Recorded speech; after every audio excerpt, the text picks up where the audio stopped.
Сәлем, балақай. Бүгін біз сенімен р дыбысының сөзінің басында кездесетін сөздермен, сөйлемдермен танысамыз. Кәне, сабағымызды біз тыныс жаттығуынан бастап алайық. Сенің үйіңде мынандай пластмас гүл бар деп ойлаймын.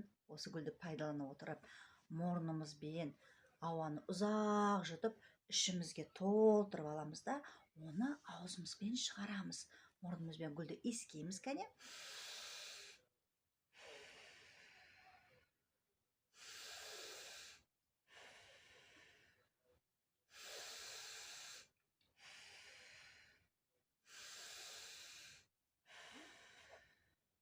Тағы да тынысты екі рет шығарып көрейік.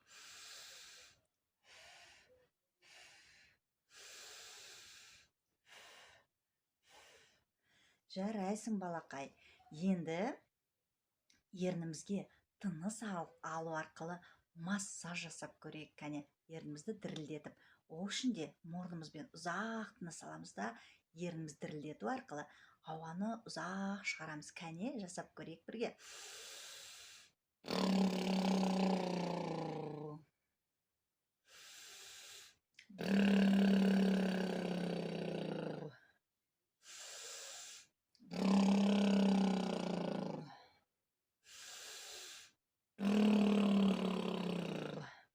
Жарайсыңдар, балақайлар. Сендер де менің жасағанымды қайталап отырыңдар. Бұл біздің ернімізді дірілдету р дыбысының дұрыс айтуына өте пайдасы көп екен. Ал енді, балақайлар, әдеттегідей айналарыңды ала қойыңдар. Артикуляциялық тіл жаттығуын жасап алайық.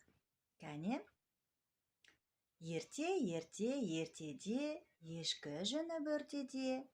Ертеде бір тіл өмір сүріпті. Тіл ерте тұрып, терезелерін ашыпты.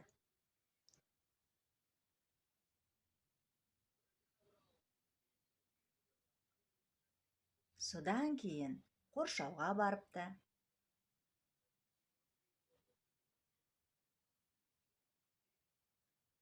Содан кейін қоршаудың ар жағында піл мен бақа достарын көріпті.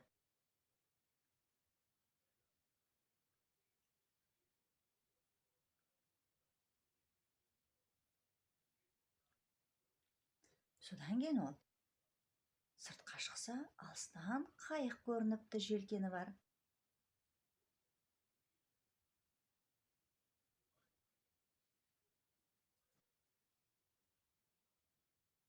Сөйтсе ол қайық емес, оған елес көрініпті.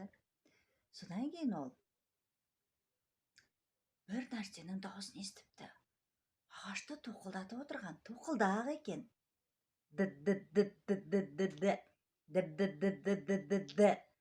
Сөйтіп тоқылдаққа таң қалып, ағаштың қасына барса, кішкентай саңырауқұлақты көріп қояды.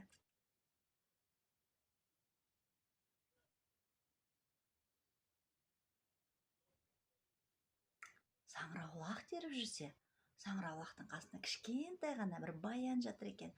Ол қатты қызығып, баянда ойнамақ болады.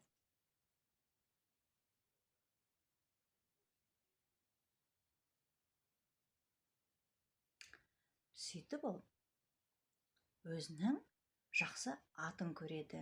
Жақсы көретін, е? Соған отырады да әрі-бері шабады.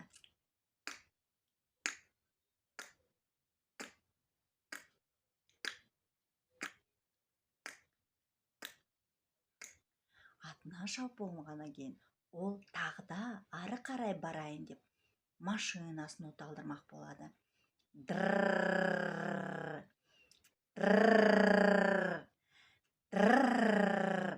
Машинасы отты алмай қояды. Содан ол шаршайды да үйіне кіріп ұйықтап қалады екен.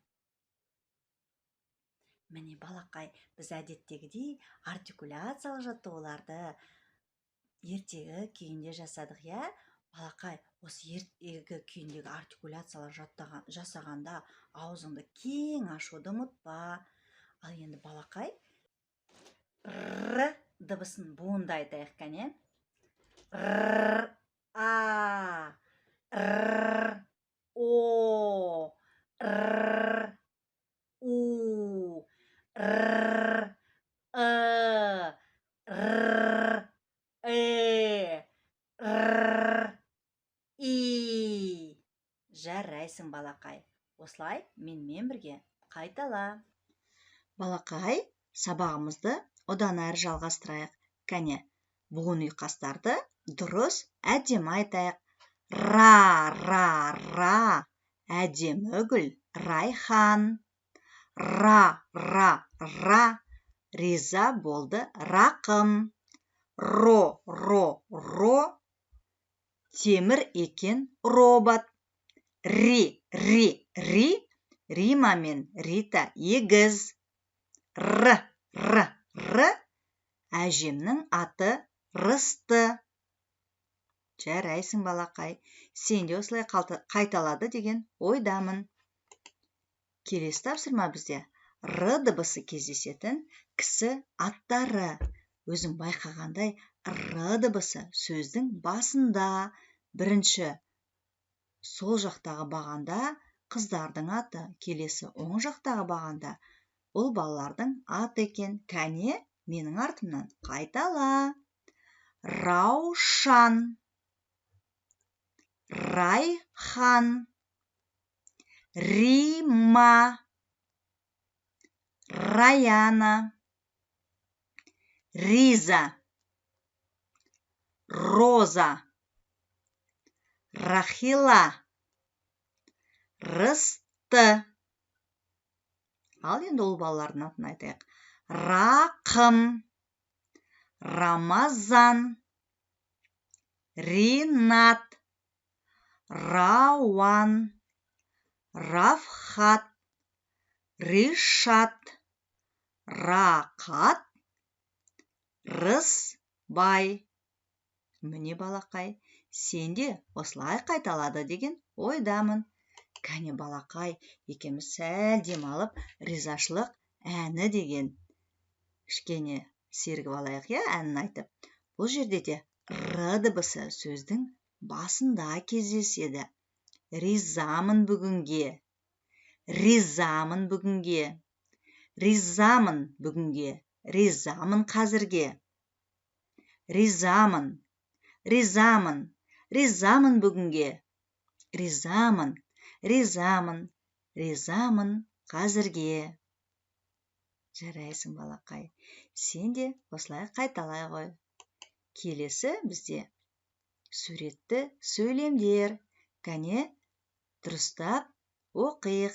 Суреттің орнына сөздерді айтамыз, Рауан мен Ринат робот пен ракетаны темірден жасады. Жаңбырдан соң Раушан мен Рима кемпірқосақ тамашалады. Рабиға мен Райхан Раушан гүлін терді. Раяль мен радиодан әдемі әуен естідім. Жарайсың, балақай. Осының барлығын дұрыс айтты деген ойдамын. Бұл жерде де барлық сөздердің адам аттарында әсіресе Р дыбысы және суреттегі заттардың аттарының барлығында Р дыбысы сөздің басында кездеседі екен. Кәне, балақай, мына жоғарыдағы кішкентай баланың суретіне назарыңды аударшы. Кімнің суреті деп ойлайсың? Балақай, дұрыс таптың. Бұл тазша баланың суреті. Тазша бала өзің білетіндей өтірік ұйқастырғанды жақсы көреді, Тазша бала бізге бірнеше сөйлемді қате айтқысы келіп отыр. Соны түзетіп, біз дұрыстап айтайық. Кәне, бірінші тазша баланың сөздерін оқып көрейікші. Радио тыңдады Рауанды. Райхан гүлі бағбанды отырғызды. Тарақ Раяна мен шашын тарады. Раяль Ринатта ойнады. Ребус шешті Раушанды. Балақай, байқадың ба? сөйлемнің барлығын тазша бала шатастырып бізге дұрыс айтпай отыр екен. Кәне, біз дұрыс айту жолдарын өзіміз ақ айтып шығайық. Кәне, сен де дұрыстапты деген ойдамын. Кәне, менімен бірге қайтала. Рауан радио тыңдады. Бағбан райхан гүлін отырғызды. Раяна тарақпен шашын тарады.